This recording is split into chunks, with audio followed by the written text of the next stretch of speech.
ही माझ्या बहिणीची लहान मुलगी आहे. माझी दोन्ही मुलं तिला परेशान करत होते ना, म्हणून तिला टॅब दिला होता. आणि ही मोठी मुलगी आणि ही माझी लहान बहीण आहे. आणि हा पोपट आहे, तिच्या घरी पाळलेला आहे. आणि त्याला जर हात लावला ना की तो लगेच चावतो. आणि ज्या दिवशी मी मुंबईला आली होती ना, त्या दिवशीच माझ्या मावशीची मुलगीसुद्धा आली होती पनवेलवरून मुंबईला. आणि दुसऱ्या दिवशी मग माझ्या बहिणीने आम्हाला जेवायला बोलवलं होतं, सगळ्या बहिणींना. आणि बघा आम्ही सगळ्या बहिणी एकत्र मदत पण करत होती. माझ्या मावशीची मुलगी आहे, ती चपात्या शेकवत होती. आणि इथे माझ्या बहिणीने चिकन बनवलं होतं.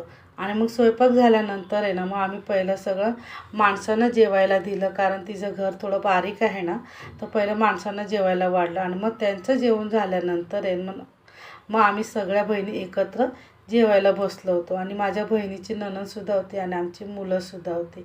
आणि त्याच्यानंतर मग त्या दुसऱ्या दिवशी मग मी माझ्या घरी जायला निघाली होती सुरतला. रिक्षात बसलो, मालाडला उतरलो. तिथून मग आम्ही रेल्वेची तिकीट घेतली आणि बोरवली स्टेशनला येऊन पोहोचलो. आणि आमची गाडी होती दुपारी 1:45ची सूर्यनगरीची.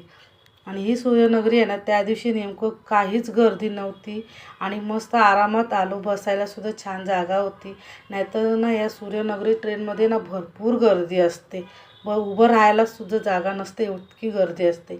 आणि ही ट्रेन आली संध्याकाळी 5 वाजता सुरत स्टेशनला. आणि सुरत स्टेशनवरनं मग आम्ही रिक्षा पकडली आणि मग आम्ही आमच्या घरी जायला निघालो. आणि माझा मुलगा त्याच्या वडिलांच्या गाडीवरती गेला होता आणि आम्ही दोघीजणी रिक्षा नेला. आजचा ब्लॉग इथे संपला.